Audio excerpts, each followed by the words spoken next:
Hello everybody, my name is Shortline614 and welcome back to, I think this is episode 19 of Shortline Space Program. Today we are going to begin Pathfinder Base, our Minmus base, which will be I guess, we'll say it's a Pathfinder to eventually, our massive Mun base, which I plan to construct sometime later on down the road. And, well, every good episode begins with the launch, and this episode begins with the launch, of course, of the primary module for the base, and it also begins with the lander, the Minmus lander, which, of course, will go from Challenger Station, excuse me, to the surface of Minmus. As you see, there are some wheels that are currently sticking out, which, I mean, I had to be very careful because in my test launches of this, whenever I went to deploy the fairing, the wheels would pop. But luckily, that does not happen. And of course, on the top section is of course the actual base module with some wheels, so we can actually hook, say, 2 or 3 of them together if we really wanted to. The part at the bottom is, of course, the lander. Now, I did mess up one thing about the lander, is I did not put any SAS on it. However, because of Kerbal Space Program 1.1 coming out, I do eventually plan on putting some sort of SAS on it. Maybe on the surface, who knows? Because, engineers can now do stuff like that now. And very quickly, just going ahead and, getting a rendezvous with Challenger Columbia Station. I did bring the Nerva tug back off screen, and that, it has about 3,000 LTV and it's fine. I still ended up refueling it. I will eventually need to start bringing more fuel back to Columbia Station from Challenger Station rather soon, so that's something I'm probably going to end up doing. That'll most likely be off screen. There's another weird thing about this, is that we have I guess you could call it, there's those 2 docking port seniors right there. That basically allows us to connect onto the Nerva tug, which is nice. And of course, on the base module, we also have a little exploration vehicle, I guess you could say, that will allow us to, because rovers on Minmus aren't particularly a good idea. That will allow us to hop around on the surface a little bit, go to unexplored places. But of course, none of that's going to matter until we get crew out there, and that's probably going to be the next episode. But I'm actually recording this on the 30th, which is one day before New Year's Eve, and episode 18 hasn't actually come out yet. So, sticking to that new Thursday night schedule. Thursday night because it was purely a coincidence. Anyways, I go ahead and I decouple the Chesapeake upper stage tug. That won't be going anywhere. That will just be used to refuel the station. So I go ahead, I start transferring liquid fuel into the Nerva tug. The refueling glitch is mostly gone at this point. However, it's still, I say mostly gone, it's still there somewhat, but a lot less present than before. And as you can see, these 3 craft are floating in unison with one another, and then we go ahead and make that 4 because we detached the Nerva tug. And we go ahead, and of course we have to dock this thing to our payload and eventually bring it out here. One thing that I am going to have to get used to is when I do end up sending up the tanker, which will attach to the back of the Nerva tug, I will have to, it will be a lot harder to dock it, let's just say that.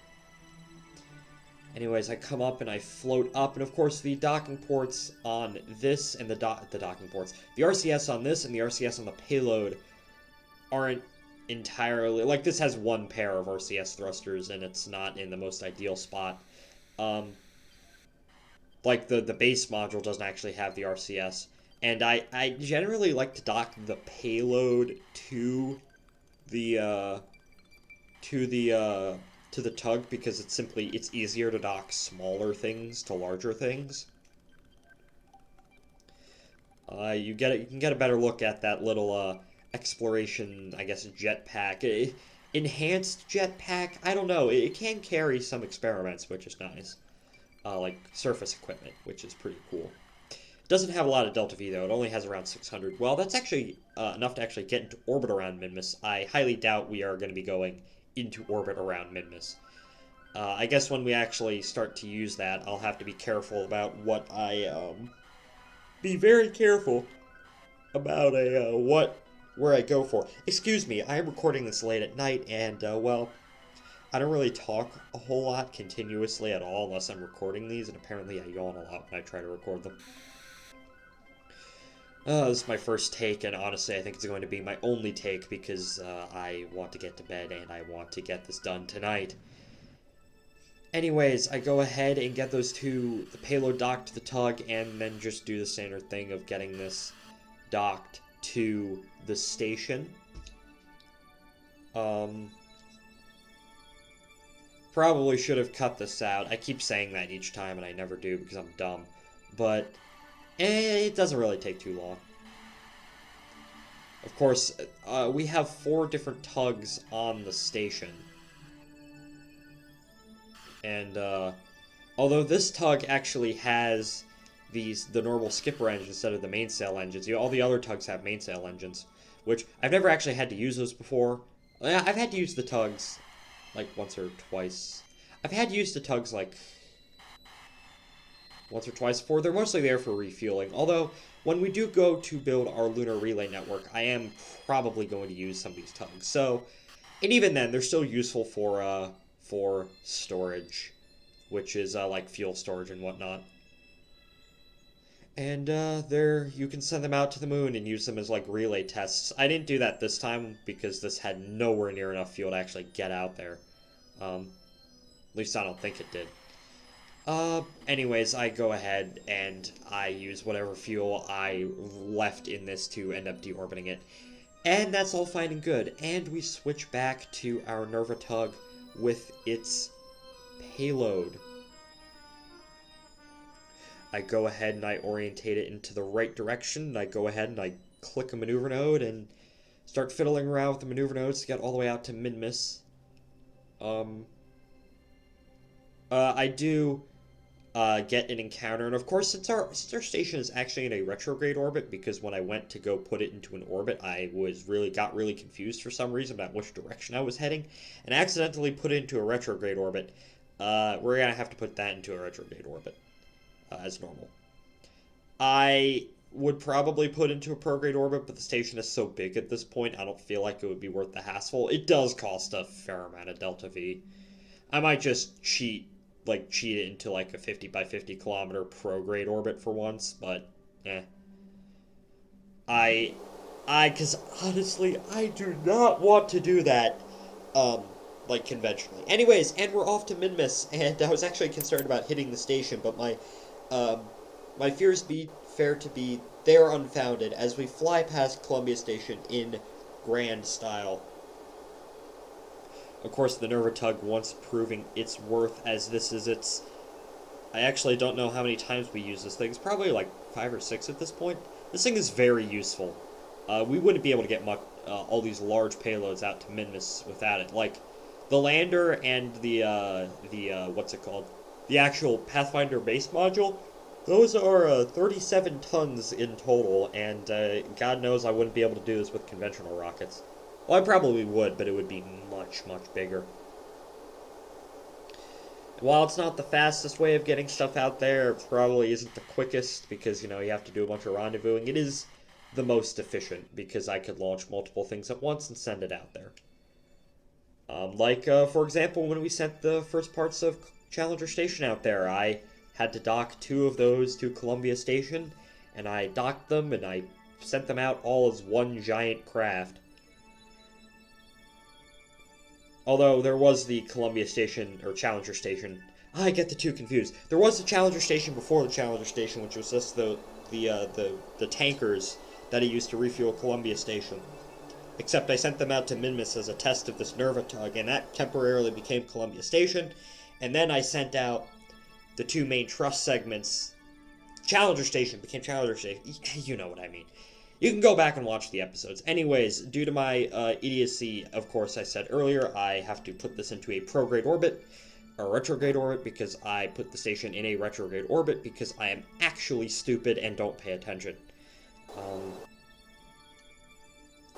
So yeah, I go ahead. I mean, it's not too much delta V, because I'm all the way out here. It's still like 150, 200 delta V, which, I mean, kind of sucks, but it's still a delta V hit, and although it would be a lot more, as I said, if I wasn't using nuclear rockets.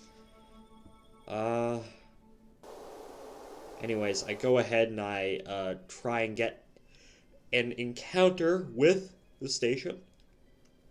Another theme throughout this episode is me getting encounters, but actually either me getting encounters that aren't quite perfect, or me just putting stuff in different orbits, even though they have a close encounter, them slipping away from each other, I guess. I really don't know how to describe it. Anyways, we come out here, and as you can see, I get an encounter with the station, and I cancel my velocity relative to it, but I'm 8 kilometers away. And, big brain me, for some reason, didn't think that these two would drift apart. I mean, I slowly start to go more towards the station. You'll see in a moment. I warp towards the station, right? And I'm like, oh yeah, the station's fine. Time to cancel all my velocity, even though I'm still 2.2 kilometers away from it. And I go ahead and I'm like, oh, I guess it is time to detach the actual base part and go ahead and land it. And I go ahead and do that, and I'm like, oh yeah, the tug with the lander won't drift away from the station, even though they have a lot of, even though they are in 2 different orbits. They're close to each other, but they're in 2 different orbits. Anyways, as you can see, Pathfinder Base actually has a lot of like stuff preloaded into it from the most recent update and even previous updates. So our Kerbals will have plenty to do when they get down there. Now this station is I'm actually quite proud of this. I originally made this for a Luna multiplayer session with some of my friends where we built a moon base, or tried to at least. And I imported it into this and I updated it with a lot of the new lights, which makes it look all nice.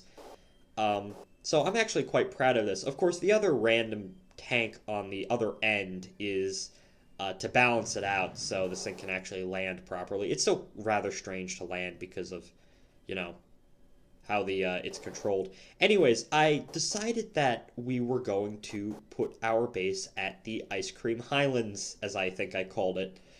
This was one of the sites that we landed at during the Minmus Express missions. Because it's a lot more interesting than just the flat surfaces of Minmus, like the lowlands or whatever, or the seas. And it also has that massive canyon that I think I rolled the rover down before reloading. Anyways, we land the base module, and this module is quite heavy. This is still like, like 20 tons by itself.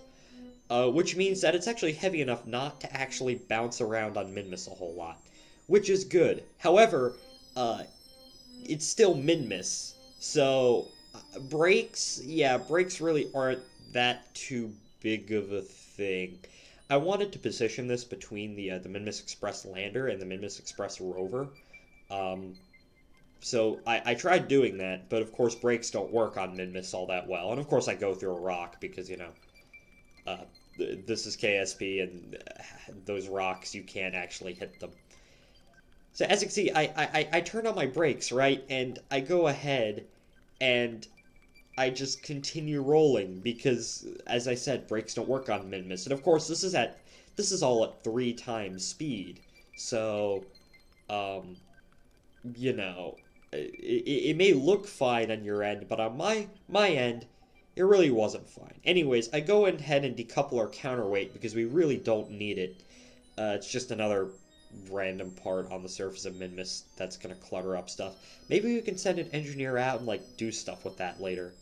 You know, attach a probe core and a rocket engine and watch it crash into the surface at high speed, because it still has some fuel left in it. Anyways, I go ahead and I finally position this thing right about here. I position it here, and I go ahead and I slow it down. And, well, those wheels jobs are done. I go ahead and deploy the landing gear, and this is the beginnings of Pathfinder Base. Hopefully in the next episode, a crew will actually come out here and do stuff with it. But that's it for now. I think that's the thumbnail. Anyways, we go back to the Nervatug and the lander in orbit, of course. Now, I was also, as I said previously, I was an idiot, and despite these two being in different orbits, it did not occur to me that this would slowly drift apart over time and go into separate orbits. So I have to go ahead and fix that. Luckily, it's only 0.2 meters a second. It's still kind of annoying, but in the grand scheme of things, it really doesn't matter. Like, the Nervatug, as I said, it's not supposed to get stuff there fast. It's supposed to get their stuff in an efficient manner. It's like, it's a cargo ship. A cargo ship takes, like, several months to get across the Pacific, but it can carry a lot. It's like that. Something that would be an example of, like, the opposite of a cargo ship, like a cruise ship or like an airliner or something, would of course be the space bus, but, anyways, I go ahead and I try and dock the lander, and at this point in time, it occurred to me that I had no SAS on this, so I couldn't easily control it, and I gave this thing not a lot of monopropellant. Oh yeah, I also fly through the station because Time Warp doesn't care Time Warp doesn't care.